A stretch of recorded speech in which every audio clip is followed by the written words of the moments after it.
मित्रों આપણે ई લર્નિંગ પ્રોગ્રામમાં એસએન વિદ્યાલય પરિવાર વતી મોટકા સુરેશ આપનું હાર્દિક સ્વાગત કરે છે। ધોરણ 11 સાયન્સ ગણિત ચેપ્ટર નંબર 7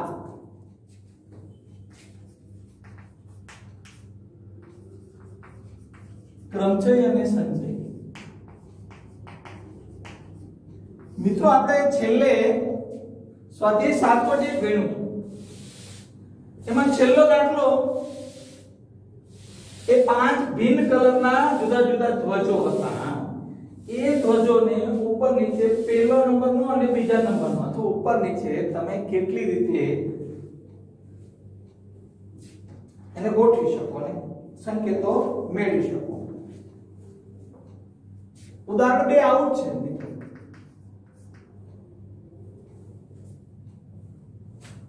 ભિન્ન રંગના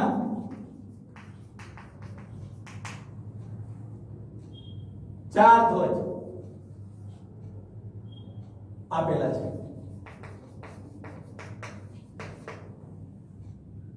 જો એકની નીચે બીજો ધ્વજ રાખીને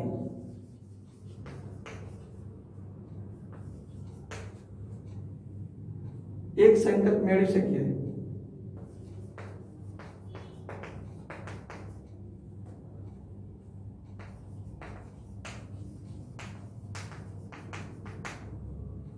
तो आवा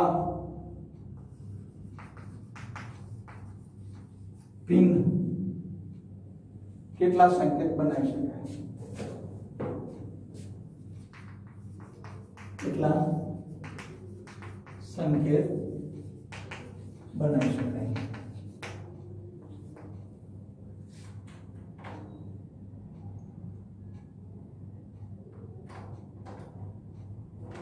મિત્રો આપણે अगो कीधु मुजब के तमारी पास एक आवो एक संकेत है एक ध्वज है आवो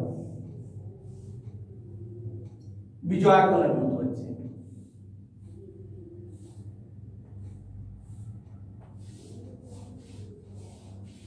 तमारी पास 4 ध्वज है त्रीजो आवो ध्वज है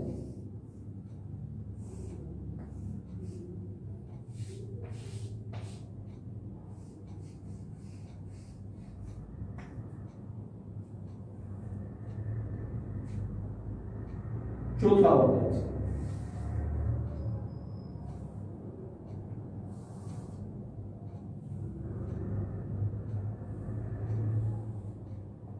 आ 4 ध्वजों તમારે વારાફરતી ઉપયોગ કરીને બે ધ્વજો નો ઉપર નીચે ઉપયોગ કરવાનો છે। આવી રીતે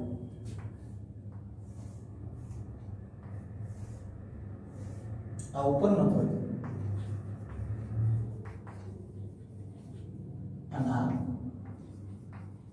નીચેનો ધ્વજ આ એક સંકેત બને છે।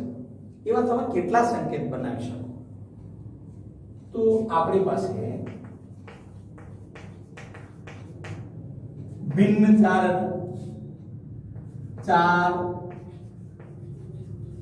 ભિન્ન રંગના ધ્વજ આપેલા છે। હવે 4 ભિન્ન રંગના ધ્વજ આપેલા છે। એકની નીચે એક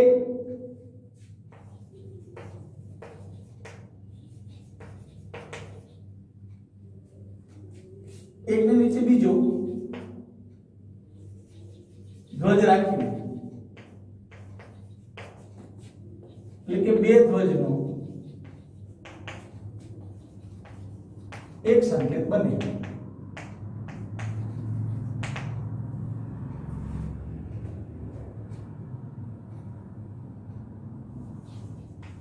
ઉપરના ધ્વજ માટે આપેલ 4 ભિન્ન રંગના ધ્વજની પસંદ 4 રીતે પસંદગી થાય। આ કલરનો લ્યો તો એક આ બીજો આ ત્રીજો આ ચોથો 4 રીતે તમે પસંદ કરી શકો। એટલે આ 4 રીતે પસંદ થાય. એક કલર લ્યો તો સંકેત બને નહીં, લેવાની છૂટ નથી. એટલે નીચેના ધ્વજ માટે આપેલ 4 માંથી વપરાઈ ગયા, આપેલ નીચેના ધ્વજ માટે આપેલ 4 ભિન્ન રંગના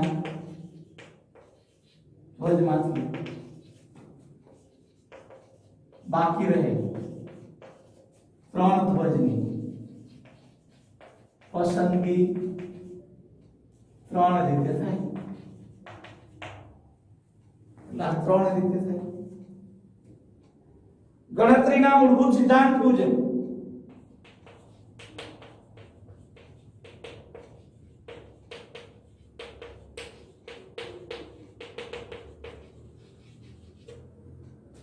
ગણતરીના મૂળભૂત સિદ્ધાંત મુજબ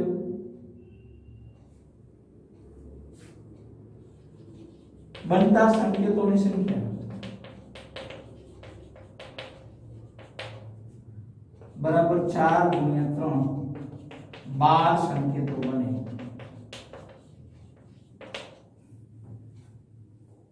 કેટલા સંકેતો બને? 12 સંકેતો.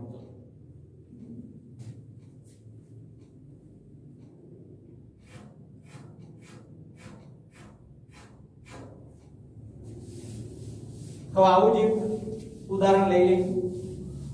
ધ્વજવાળું છે તો હવે તમને ખ્યાલ આવી ગયો છે કે સંકેત શું કહેવાય આ ધ્વજના.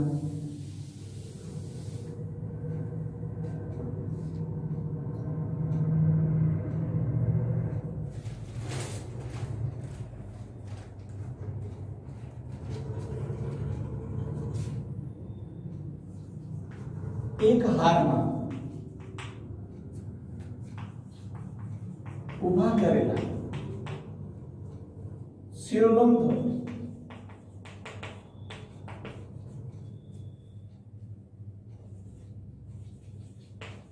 ધ્વજસ્તંભ ભિન્ન રંગના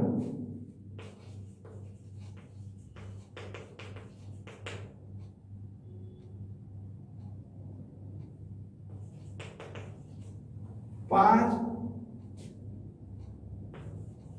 ધ્વજ દ્વારા કેટલા સિગ્નલ એટલે કે સંકેત બને.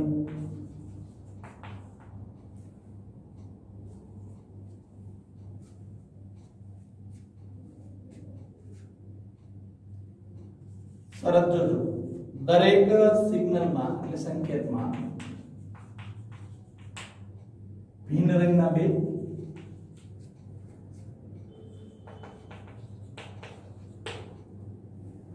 અથવા બે થી વધુ ધ્વજ હોઈ શકે. આ એની શરત છે.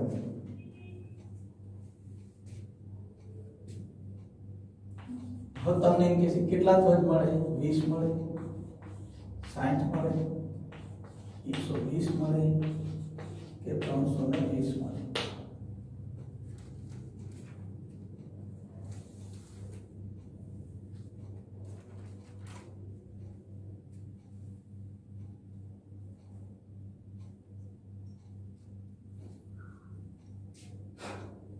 જો તમને એક ખાલી દ્રષ્ટાંત આપી દઉં. આ ધ્વજ છે, આ એક, આ બીજું, આ ત્રીજું, આ ચોથું, આ પાંચમું. આ જુદા જુદા કલરના છે. એમાં 2 વાળું હોઈ શકે, 3 વાળું હોઈ શકે, 4 વાળું હોઈ શકે અને 5 વાળું હોઈ શકે. સિગ્નલ ખ્યાલ આવી ગયો? 2 કરતા ઓછું ન હોઈ શકે, એકનું સિગ્નલ ના પડે. બરાબર? એટલે આ માનો કે આ વાદળી કલરનો હોય, આ આવો હોય, આ જુદો કલરનો હોય, તો એમાંથી સિગ્નલો કેટલા બને એ આપણે શોધવાનું છે.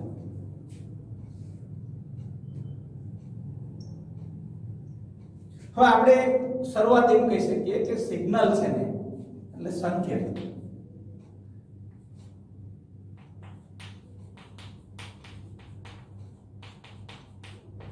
એ બે ધ્વજ ત્રણ ધ્વજ બે કરતા વધારે કીધા છે ને એટલે બે ધ્વજ નું હોઈ શકે ત્રણ ધ્વજ ચાર ધ્વજ કે પાંચ ધ્વજ નું હોઈ શકે આપણે પ્રથમ બે ધ્વજ વાળું સિગ્નલ લઈએ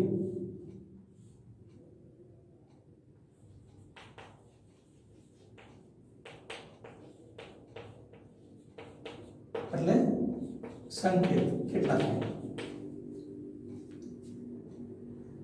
તો આપણે અગાઉ ગણી ગયા છે આપણી પાસે ધ્વજ કેટલા છે તો કે 5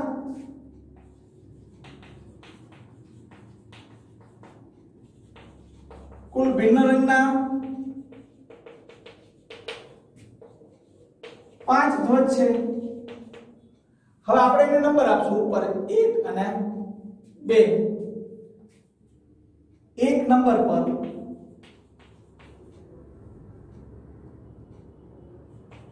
5 ભિન્ન રંગના 5 ધ્વજની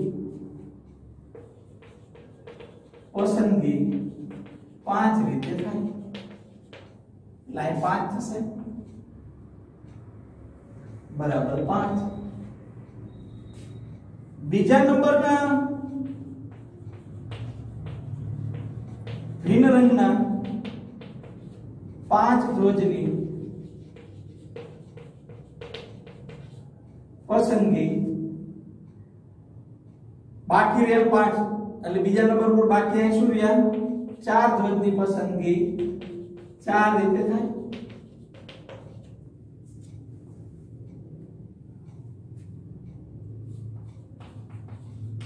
ગણતરીના સિદ્ધાંત મુજબ બે ધ્વજ ના સંકેતોની સંખ્યા 5 ગુણ્યા 4 એટલે 20 આને પરિણામ શું કહેશો 1 યાદ રાખો હવે બીજું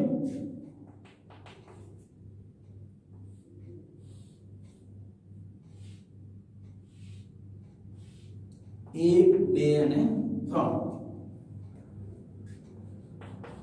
3 ધ્વજના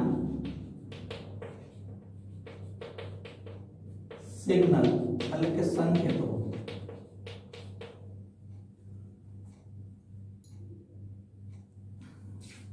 આપણી પાસે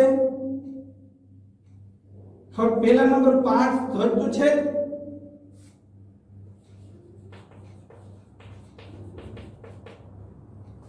કુલ ભિન્ન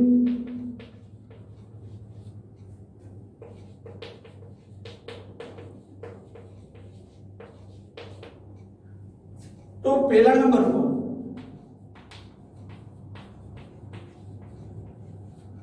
भिन्न रंगना 5 ધ્વજની પસંદગી 5 રીતે થાય ના 5 એક વપરાઈ ગયો એટલે બીજા નંબર પર ભિન્ન રંગના 4 ધ્વજની પસંદગી 4 રીતે થાય અને ત્રીજા નંબરના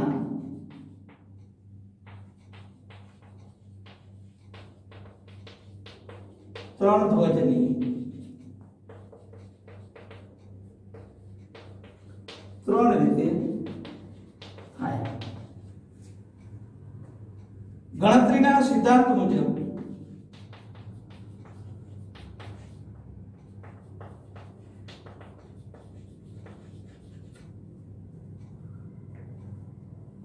ભિન્ન રંગના 3 ધ્વજ ના સંકેતોની સંખ્યા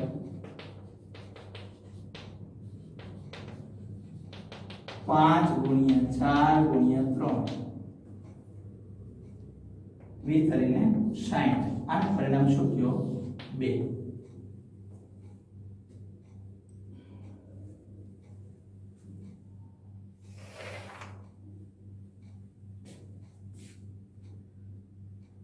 હવે આ ચાર સંકેતો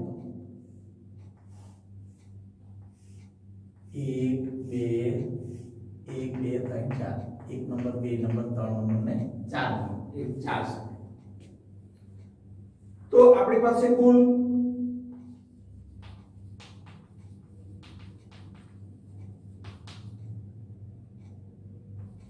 ભિન્ન રંગના 5 ધ્વજ છે। તો આ એક નંબર પર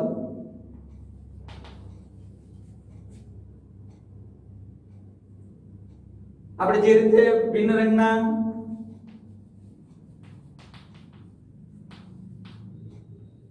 5 ધ્વજની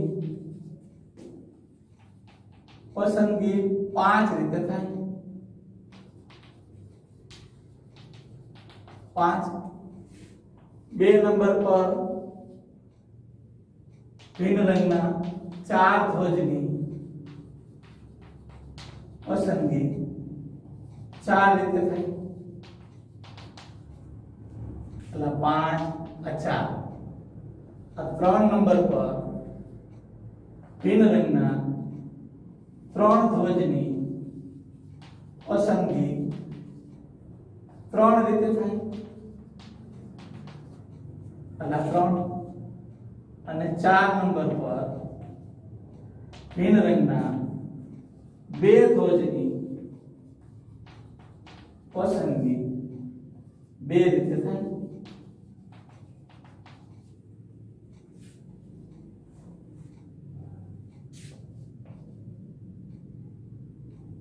અહીં આપણે શું કહેશું ગણતરીના સિદ્ધાંત મુજબ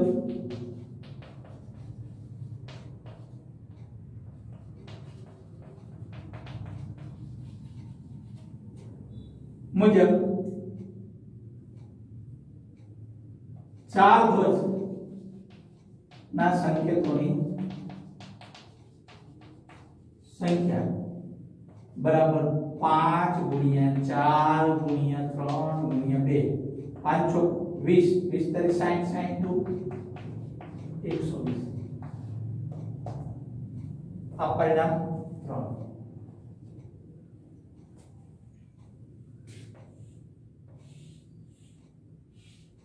1 2 3 4 ને 5 1 2 3 4 ને 5 જો 4 નંબર સુધી ગણતરી આ રીતે જાય તમારે અહીંયા પાંચમા નંબરની શું ગણતરી થાય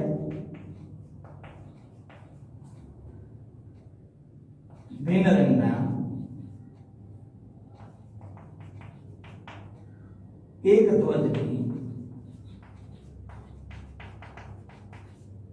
પસંદગી 1 રીતે થાય। એટલે આ 4 આ 5 આ 4 આ 3 2 અને આ 1 રીતે ખ્યાલ આવી ગયો ને મેં આ બધું જ આમાં લખવું પડે પણ હું તમને શોર્ટમાં શીખવાડું છું કે આ 4 નંબર સુધી આપણે શીખી ગયા। એટલે પાંચમો નંબર 1 આ રીતે થાય। એટલે ગણતરીના સિદ્ધાંત મુજબ મારે બોર્ડ નાનું પડ્યું એટલે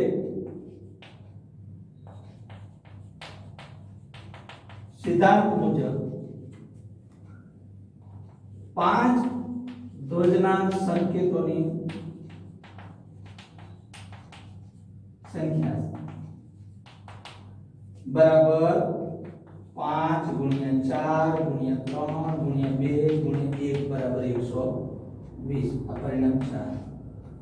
હવે મિત્રો તમે જોઈ શકો કે બે પરિણામ બે ધ્વજવાળા પરિણામો આપણને કેટલા મળ્યા બે ધ્વજવાળા સંકેતો 20 3 વાળા 60 4 વાળા 120 5 વાળા 120 આ બધાનો શું કરવો પડે? સરવાળો કરવો પડે. તો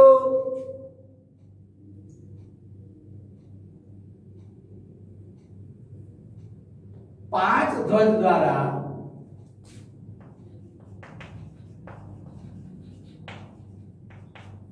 દ્વારા બનતા કુલ સિગ્નલો બરાબર 20.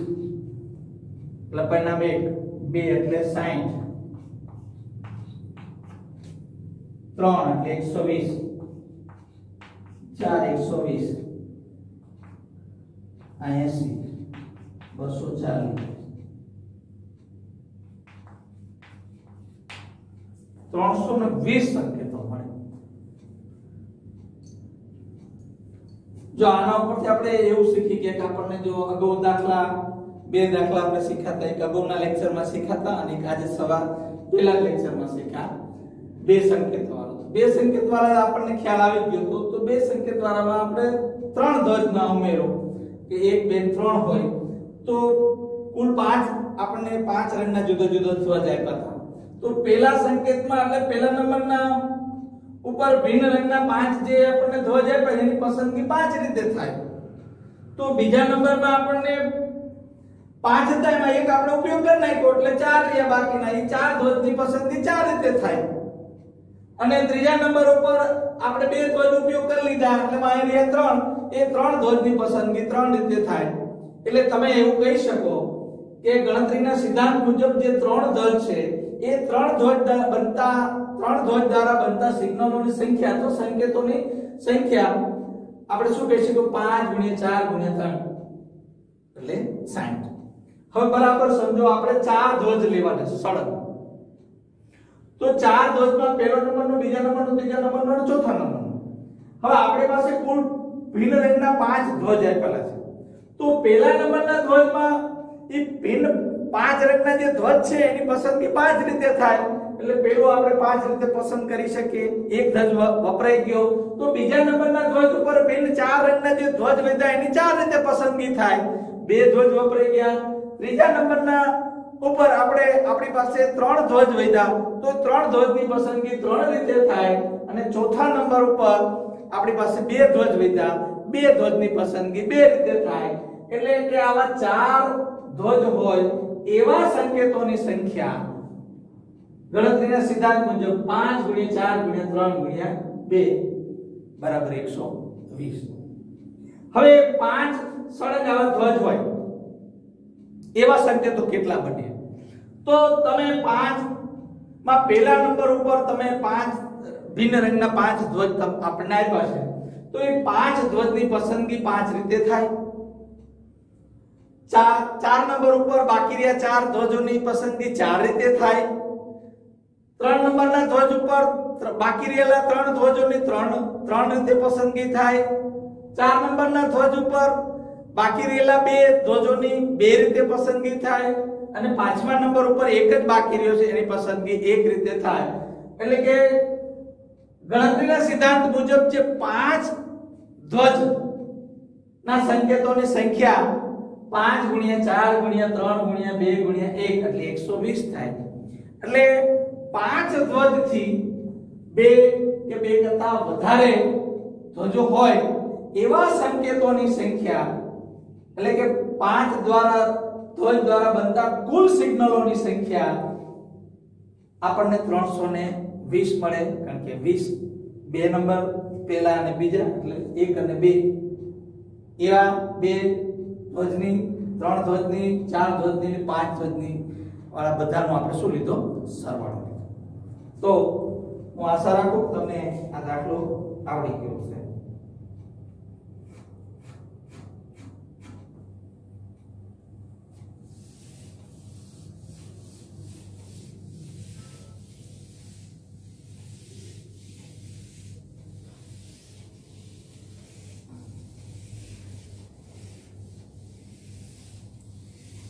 ધ્વજના દાખલા આપણે એટલે સળંગ રાખ્યા કે તમને બધાને ઝડપથી સમજણ પડી જાય.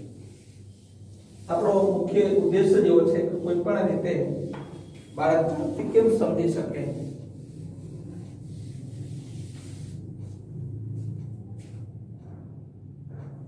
ચાલો હવે ઉદાહરણ 3 જોઈએ.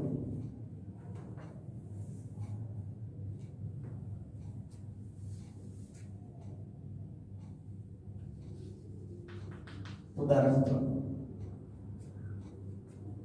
1 2 3 4 5 अंकों उपयोग करिए.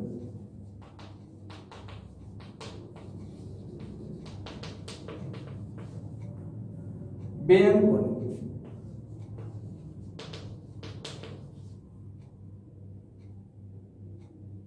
કેટલી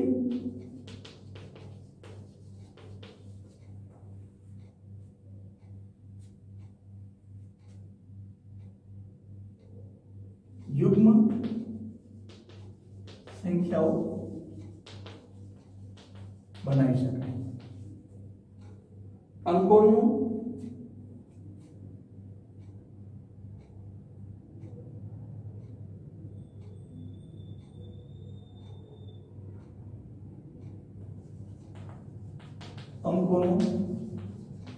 પુનરાવર્તન કરી શકાય. કોઈ વાત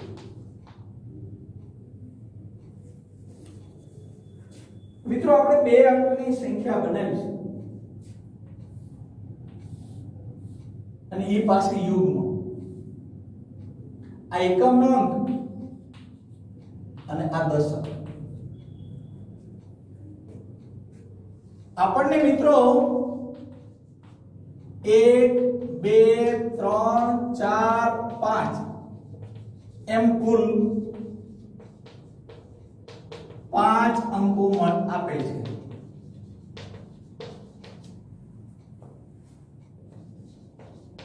તેમજ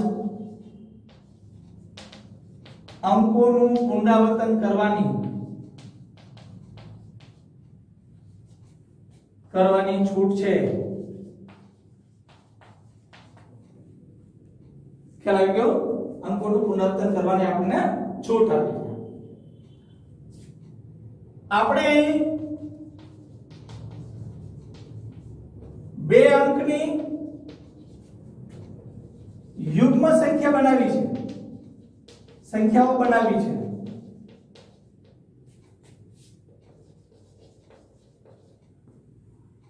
મિત્રો બે અંકની યુગ્મ સંખ્યા બનાવી હોય તો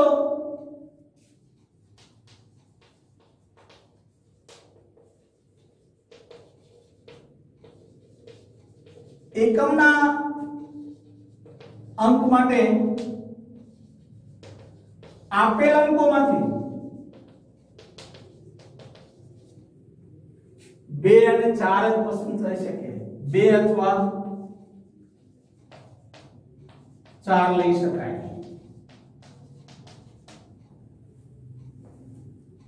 તો આપણે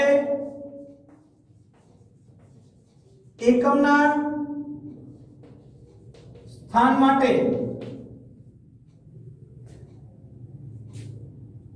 આ 2 અથવા 4 તો આપણી પાસે 2 અંકો છે. 2 અંકોની બે રીતે પસંદગી થઈ શકે. કાં તો 2 લો અથવા 4 લો, તો બે રીતે પસંદગી થઈ શકે. એટલે 2 છે.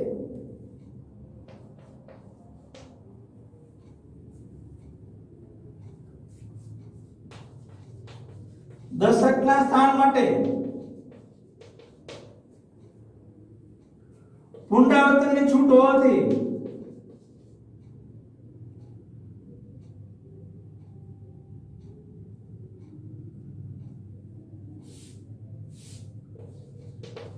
અંકોનું પુનરાવર્તન કરવાની છૂટ હોવાથી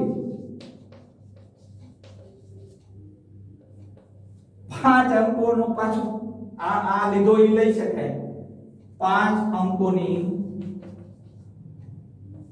5 રીતે પસંદગી કરી શકાય. એટલે 5 तो गणतरीना सिद्धांत मुजब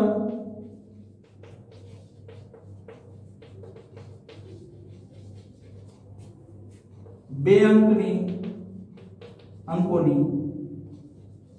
युग्म संख्याओं बराबर 5 गुणिया 2 એટલે 10 સંખ્યા બની. ખ્યાલ આવી ગયો? આમાં તમારે અંકોનું પુનરાવર્તન કરવાની છૂટ આપી છે. એટલે એકમના અંક માટે આપણે ફરજિયાત 2 અથવા 4 બેમાંથી એક જ લેવો પડે.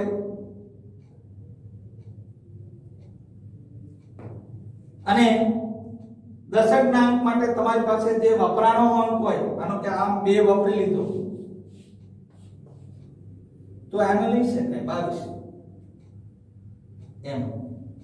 આ એક થઈ, જો આવી રીતે આવે 1 2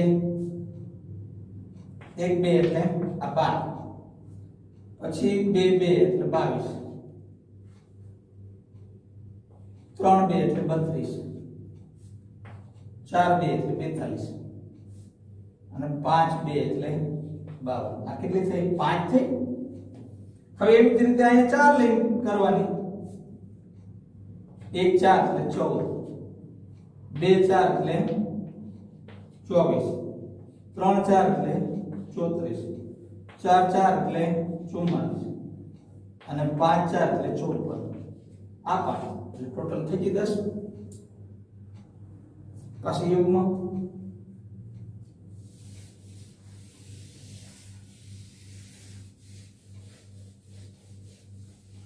ચલો મિત્રો, પુનરાવર્તન કરવાની ના પાડી હોત તો કેટલી બને? 8 22 અને 44 નીકળી જાય.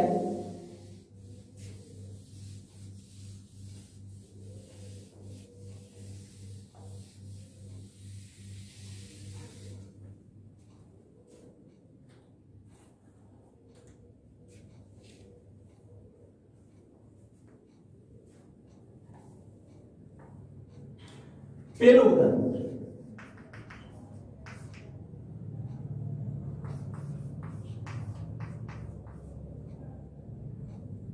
રોજ શબ્દના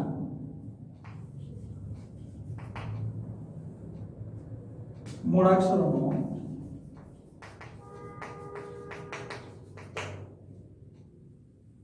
ઉપયોગ કરી 4 મૂળાક્ષરો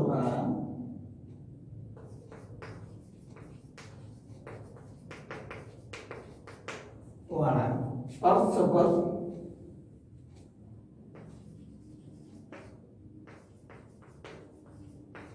અથવા અર્થરહિત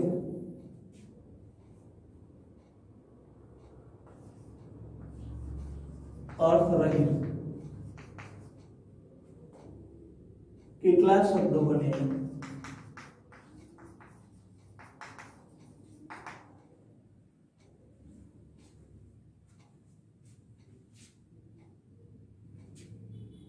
એ શોધો.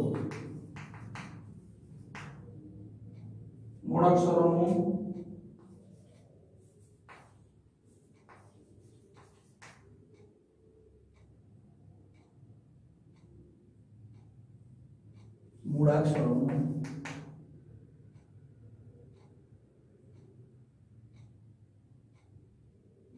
પુનરાવર્તન કરવાની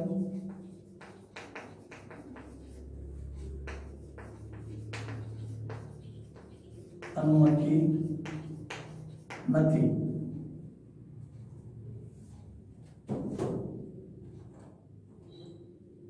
તમારી પાસે આવા 4 ખાના છે. આ પહેલા નંબરનું, આ પ્રથમ નંબરનું, આ બીજા નંબરનું, ત્રીજા નંબરનું. અહીં રોજ શબ્દના મૂળાક્ષરો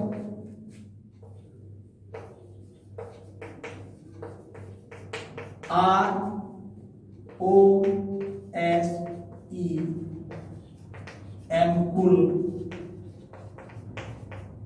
4 મૂળાક્ષરો છે। કેટલા મૂળાક્ષરો છે? 4। પ્રથમ સ્થાન માટે આ આપેલ કુલ 4 મૂળાક્ષરોમાંથી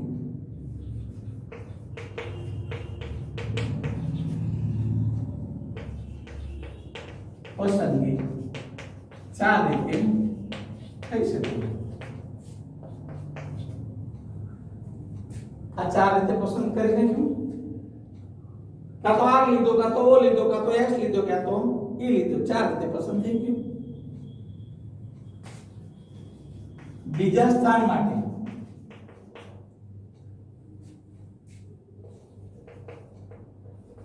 બાકી રહે 3 મૂળાક્ષરો। જો અનુમતિ નથી હો, પુનરાવર્તનની અનુમતિ નથી એટલે 3 લીધા। 3 ની પસંદગી 3 રીતે થઈ શકે।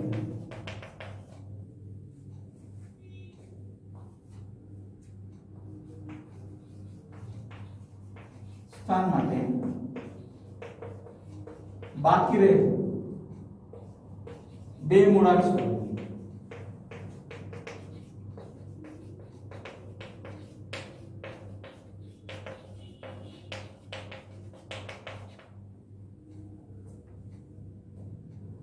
અને ચોથા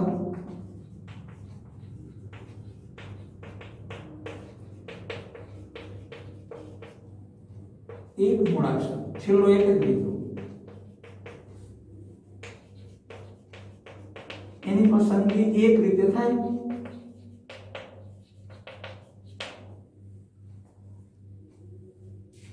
અને 2 રીતે થાય અને 1 રીતે થાય। ગણતરીના મૂળભૂત સિદ્ધાંત મુજબ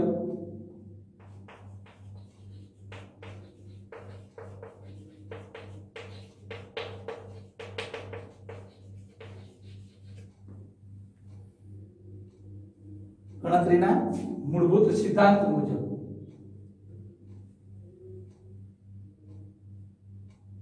4 અક્ષરો મૂળાક્ષરો વાળા